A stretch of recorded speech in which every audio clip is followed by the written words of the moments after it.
Hey, it's Bryson here.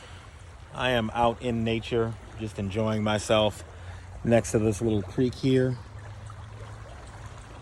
And today I just wanted to speak with you briefly about simulation theory. And I wanted to explain why I do not believe that the word simulation is an accurate description of this reality that we find ourselves in. While I do agree that this reality is very illusory in that what your senses seem to perceive is not what reality actually is, I believe that. I do believe that this reality can even be described as holographic, and I'll explain in a little bit why I believe it can be considered holographic. But this is a real experience. This is real. And what makes it real is not rooted in anything that appears or anything physical, but the fact that you and I are simply experiencing it. You know, you hear some people talk about, oh, this world's just a simulation. But okay, if someone were stomping your head into the curb and you were feeling all that pain, would you just be thinking, well, luckily these are simulated stomps? No, you're still going to be experiencing something that's very real. And so while what is happening may be illusory, and you can definitely make arguments about that, which I'm about to go into, that are, supported by real scientific evidence. But this is a real experience because we are something that is very real, that is beyond anything that appears. So many of you may know about something called the double slit experiment. So before I go into the double slit experiment, so the basis of everything in this reality is electromagnetism. So, in other words, electromagnetic waveform frequency. That is the basis of this reality. And in this experiment, the double slit experiment, and it was a very complicated experiment that involved sending light waves toward a splitter that I'm not going to really go into. But basically what was concluded in this experiment is that until light waves are observed by a conscious mind, that they appear to behave more like waves, but once they are perceived by an observer, they behave more like a particle. So this has huge implications. This means that you and I, as the awareness, as the consciousness that we are something beyond anything that words can even describe, because our awareness alone is giving all context to reality. That our minds are a device that receives waveform electromagnetic energy and then constructs it into an actual world. And we're the ones constructing this world with our very being. And that we are part of something that is so grand that it can't even be described in words. I mean, even if you look at this from a material reductionist perspective, the light that we see in this world, according to a material reductionist perspective of what our eyes and our mind and our nervous system are, according to that theory, light never actually enters our brain. According to modern science, electromagnetic waveform, specifically on what we call the visible light spectrum, which is a tiny infinitesimally small portion of the electromagnetic spectrum. And then what it does is it receives that radiation, turns it into some sort of electrical information that is sent through my optic nerve to the brain.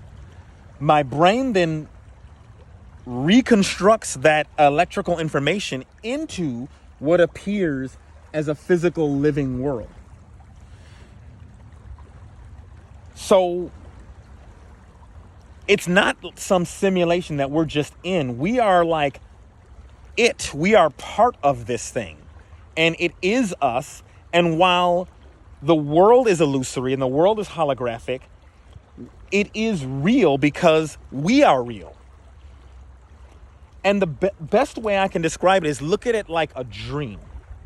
So you go to sleep at night and you go into entire worlds where there are other characters that you're interacting with.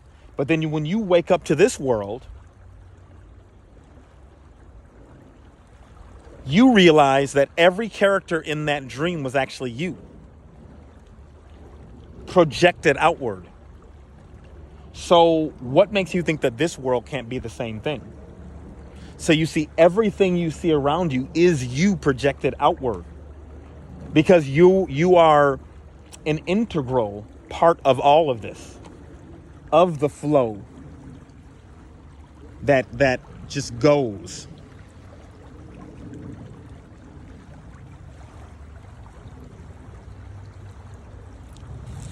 And when you remember this observer that you are, that is beyond this story that you're living right now, that is just a broadcast, waveform information, you get to a really special place where no matter what the world does, no matter how crazy this tacky carnival funhouse just starts going into its levels of increasing absurdity and lunacy, or another term I use, I refer to this world sometimes, or the what goes on in the whole spectacle of mass media and macro issues is the demonic merry-go-round that's just spinning and spinning out of control and is sparking and smoking. And you're able to get off of it and realize who you are and remember that you have the ability to get through anything that you are facing in life, and that you don't have to be afraid of this and just say, oh, this is just a simulation. Understand it is an illusion that you can supersede, but don't look at it like, oh, this is just a simulation. It doesn't matter. It does matter. This life is one of your reoccurring dreams. If you have reoccurring dreams, those are other lives you're living. I have reoccurring dreams where I am a giant walking among a mountainous landscape, and I'm thinking it into form, and then have had a real life experience in this world where I have, as Bryson, experienced those mountains I previously dreamed of. So always remember that you are the dreamer. You are not your persona. Persona comes from the Greek word for the masks that the players would wear. It also means a character. You're a character in a play, you can consider it like a video game, but understand that everything you're experiencing is real. So don't try to, like I said, the realness is the feeling, the way you've been made to feel in this world. So now that we know that it's about the waveforms being received by our mind, it's important to tune into the right waveform frequency that you want to tune into.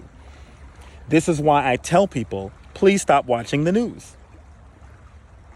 Just like how in Russia and China, the news is a bunch of propaganda that is a psyop, psychological warfare that's designed to control your perception, the exact same thing is happening here in the United States and in the UK and whatever other country that the listeners may be, who are listening to this video, may be from.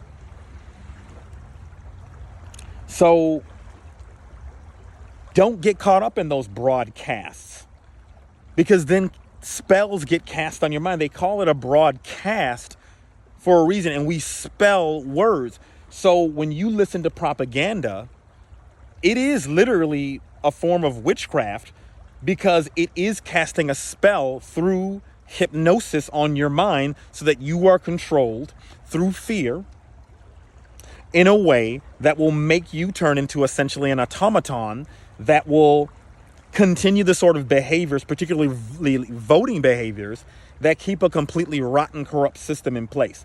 And while you can't necessarily hold your breath that the world will wake up and get out of this demonic merry-go-round that just keeps going over and over again with this ridiculous, absurd, corrupt two-party dictatorship that exists in this country, because people are too afraid, because they're falling for the fear, and they're too afraid to stop voting for these two parties.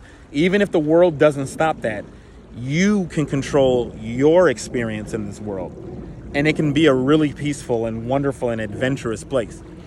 So I hope that you guys enjoyed this video. I wanted to go into a longer form video about the fact that the world's not a simulation, but that what you see is an illusion, to go deeper. You know, I had a really short video before. So I hope you guys enjoyed this video. Thanks so much, and have a wonderful rest of your day.